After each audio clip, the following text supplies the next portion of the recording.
ഇതാരംഭിക്കുന്നു.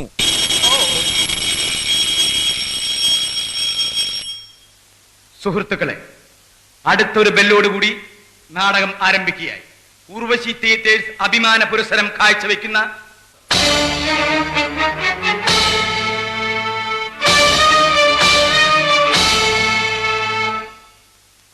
രചന സാക്ഷാത്കാരം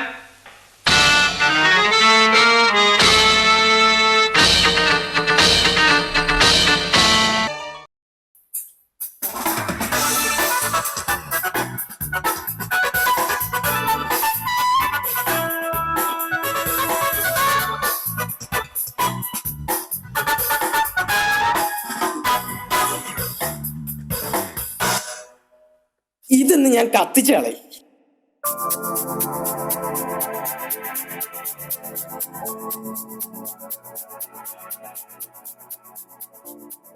അമ്മേ അമ്മേ. ആ വരുന്നു. ഞാൻ ഈ തുണിയൊന്ന് മടക്കി വെക്കട്ടെ. വല്ല തീപ്പെട്ടിയോ ലൈറ്ററോ ഒക്കെ എടുത്തോണ്ട് വാ. എന്തിനാ ഇപ്പം തീപ്പെട്ടിയും ലൈറ്ററും? എനിക്ക് കത്തിക്കണം ഈ സർട്ടിഫിക്കറ്റ്. അയ്യോ, SSLC ബുക്കാണോ മോനെ? ഇല്ല, കാറ്റക്കിസം സർട്ടിഫിക്കറ്റ്. കഴിഞ്ഞ 12 വർഷം കാറ്റക്കിസം പഠിച്ചതിന്റെ സർട്ടിഫിക്കറ്റാ. പക്ഷെ ഇതുമായിട്ട് ഡിഗ്രിക്ക് അഡ്മിഷൻ ചെന്നപ്പോ ഒരു വിലയുമില്ല. എനിക്ക് അഡ്മിഷൻ തന്നില്ല. ഇത് ഞാൻ കത്തിക്കും. നിനക്കെന്താ കേൾക്ക? ഭ്രാന്താണ്.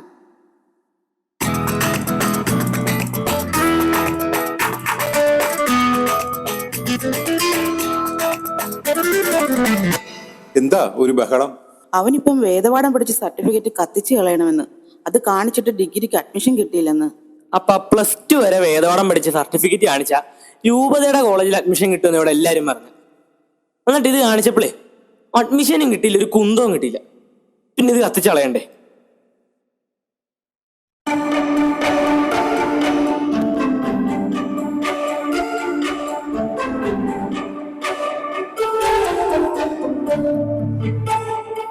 കത്തിക്കൊന്നും വേണ്ട. പക്ഷെ ഈ 12 വർഷം പഠിച്ചിട്ട് അതിനെന്ത് റിസൾട്ടാ ഉള്ളതെന്ന് അറിയണം. അമ്മയുടെ മൂത്ത മോളെ വിളിക്ക്. എല്ലാ ഞായറാഴ്ചയും കെട്ടി ഒരുങ്ങി പോവല്ലോ കാറ്റക്കിസം പഠിപ്പിക്കാനാന്ന് പറഞ്ഞിട്ട്. ചേച്ചി പറയട്ടെ ഇതിനെന്ത് റിസൾട്ടാ ഉള്ളതെന്ന്.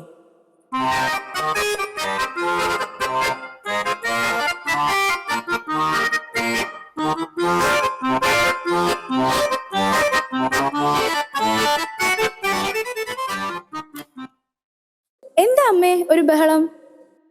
2-3 വർഷമായിട്ട് വേദപാഠം പഠിപ്പിച്ചോണ്ടിരിക്കുവല്ലേ. എന്നാ പറ, ഈ 12 വർഷം വേദപാഠം പഠിക്കുന്നതിന്റെ ഗുണം എന്താ? വല്ല പ്രയോജനം ഉണ്ടോ? ഒരു കാറ്റഗറി അധ്യാപക എന്ന നിലയിൽ നിനക്കതിന് ഉത്തരം ഉണ്ടാകണമല്ലോ. പറ. ഇതിപ്പോ പെട്ടെന്ന് ചോദിച്ചാ ഞാൻ എന്ത് പറയാനാ? നമുക്ക് നേരിട്ട് അച്ഛനോട് തന്നെ ചോദിച്ചു കളയാം. വിളിക്കണ്ട. ഇന്ന് പ്രാർത്ഥന കൂട്ടായ്മ ഇവിടെ വെച്ചാ. അച്ഛനും ടീച്ചേഴ്സും എല്ലാരും ഇങ്ങോട്ട് വരുന്നുണ്ട്.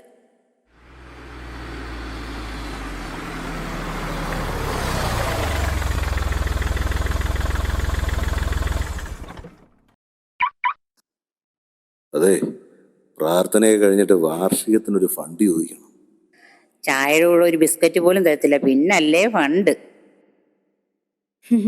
പ്രമോട്ടറാ, പാവ.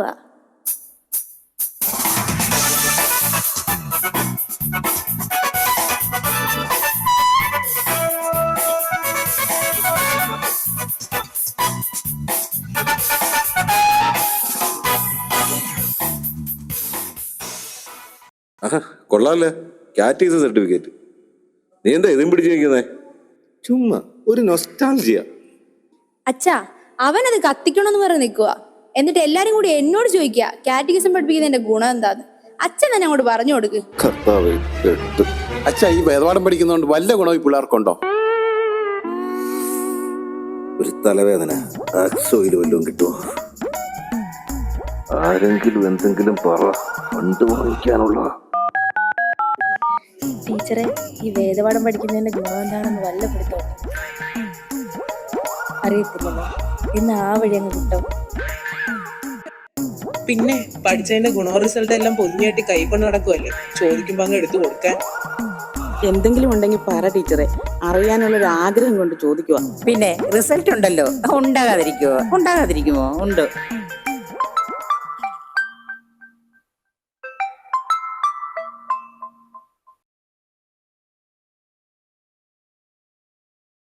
എന്തു പറ്റിയടാ? ആരാ വിളിച്ചത്? പാ 10ാം ക്ലാസ് വരെ എൻ്റെ കൂടെ പഠിച്ച ടോമി ഇല്ലേ, അവനെ പോലീസ് പിടിച്ചെന്ന്. ആര്? ആ എൽസിയുടെ മോനോ? ആ, അവനേതോ മയക്കുമരുന്ന് ടീമായിട്ട് എന്തോ ബന്ധമുണ്ടെന്ന്. ശോ, ഈ പിള്ളേരുടെ ഒരു കാര്യം.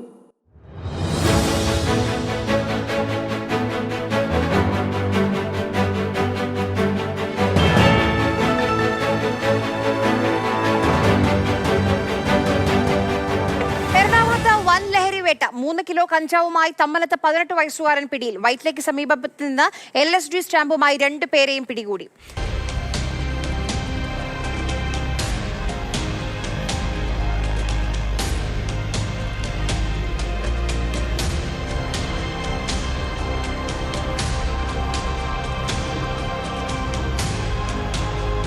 ആറാം ക്ലാസ്സിൽ പഠിക്കുമ്പോൾ ഇവനും ആ TV കണ്ട പയ്യനും കൂടെ ആശ്രമത്തിന്റെ മുറ്റത്ത് വന്ന് പന്ത് കളിക്കുമായിരുന്നു.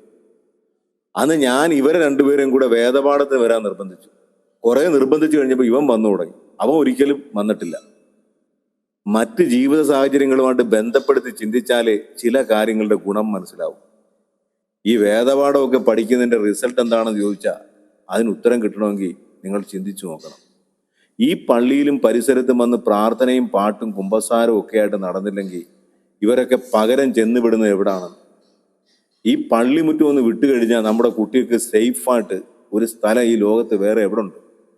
അതിനെക്കുറിച്ചൊക്കെ ചിന്തിച്ചു തുടങ്ങുമ്പോഴേ ഇതിനൊക്കെ ഒരു റിസൾട്ട് ഉണ്ടെന്ന് നമുക്ക് മനസ്സിലാവും. അപ്പനും അമ്മയും മക്കളും കൂടെ ഒരു വീട്ടിൽ ഇപ്പോഴും ഇങ്ങനെ ജീവിക്കുന്നുണ്ടല്ലോ, കുരിശു വരച്ചും പ്രാർത്ഥിച്ചും ഒക്കെ. ഇതൊക്കെ തന്നെയാ ഈ റിസൾട്ട് എന്ന് പറയുന്നത്.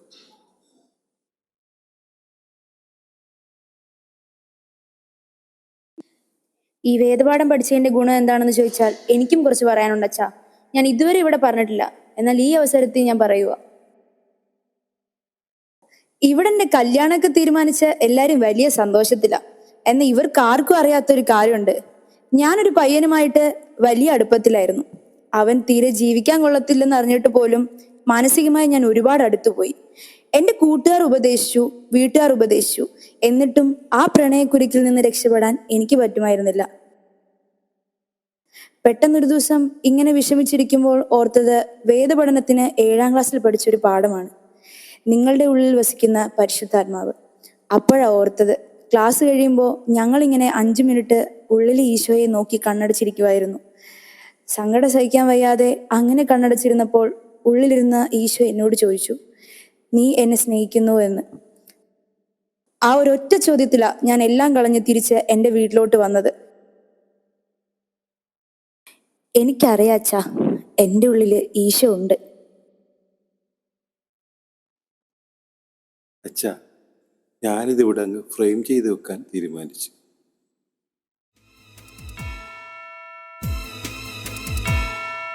നാവിൽ എന്നീശോതൻ നാമം, കാതിൽ എന്നീശോതൻ നാദം, കണ്ണിൽ ഈശോതൻ രൂപം, നെഞ്ചിൽ ഈശോതൻ സ്നേഹം, മനസ്സു നിറയെ നന്ദി മാത്രം. നാവിൽ എന്നീശോതൻ നാമം, കാതിൽ എന്നീശോതൻ നാദം, കണ്ണിൽ ഈശോതൻ രൂപം, നെഞ്ചിൽ ഈശോതൻ സ്നേഹം, മനസ്സു നിറയെ നന്ദി മാത്രം. നാവിൽ എന്നീശോതൻ നാമം.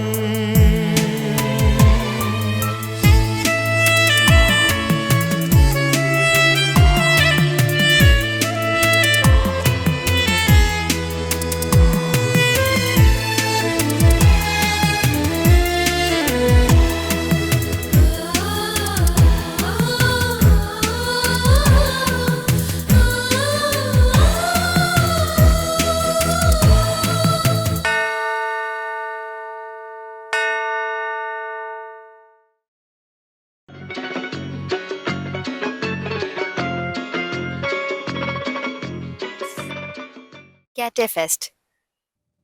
മമ്മൂക്കയ്ക്ക് മതബോധനത്തെക്കുറിച്ച് എന്താണ് പറയാനുള്ളത്? ഞാൻ ഈ മതപഠനമായ കാര്യങ്ങളെ കുറിച്ചൊന്നും അധികം സംസാരിച്ചിട്ടില്ല. പക്ഷെ പൊതുവായിട്ട് പറയാവുന്ന ചില കാര്യങ്ങളുണ്ട്. ഒരു കുട്ടിയുടെ സ്വഭാവം 5 വയസ്സിനുള്ളിൽ രൂപപ്പെടുമെന്നാണ് പറയുന്നത്, മനഃശാസ്ത്രം പറയുന്നത്. അപ്പം മാതാപിതാക്കൾക്ക് തന്നെയാണ് പ്രധാന റോള്. അവരാ കുട്ടിക്കാലത്ത് തന്നെ അവരെ എങ്ങനെ രൂപപ്പെടുത്തി എന്നുള്ളതാണ്. അത് കഴിഞ്ഞു വരുന്നതാണ് ഈ മതപഠനം. അവിടെ നമ്മൾ ബൈബിള് ആണ് പഠിക്കുന്നത്, യേശു ക്രിസ്തുവിനെ കുറിച്ചാണ്. അത് ആ പ്രായത്തിൽ തന്നെ അവർക്ക് കിട്ടണമെന്നുള്ളൊരു ബോധ്യം നമുക്കുണ്ടാകണം. പിന്നെ ഇപ്പം ഈ ജെൻസി ജനറേഷൻ്റെ പേരൻസ് ഉണ്ട്, അവർ ഈ ഓവർ പാമ്പറിങ്ങിൻ്റെ ആണ്. സ്നേഹിച്ചു എന്നും നമുക്ക് തോന്നിയാൽ മാത്രം പോരാ, ആ സ്നേഹത്തിനൊരു ലക്ഷ്യം വേണം. ഈ മതപഠനം എന്ന് പറഞ്ഞാൽ ഒരു ലക്ഷ്യമുള്ള സ്നേഹമാണ്. കുട്ടികളെ എത്തേണ്ടിടത്ത് എത്തിക്കണം. അവർക്ക് ഇന്നറിലൊരു ജീവിതം ഉണ്ടാകണം. ആ ലക്ഷ്യത്തോടൊപ്പം മാതാപിതാക്കൾ അച്ഛന്മാരോടും മതാധ്യാപകരോടും ഒക്കെ ചേർന്ന് നിൽക്കണം. അതിനകത്താണ് ഈ മതപഠനത്തിൻ്റെ വാല്യൂ നമുക്ക് കിട്ടാൻ പോകുന്നത്. അതാണ് എനിക്ക് ഏറ്റവും പ്രധാനമായിട്ട് പറയാനുള്ള ഒരു കാര്യം.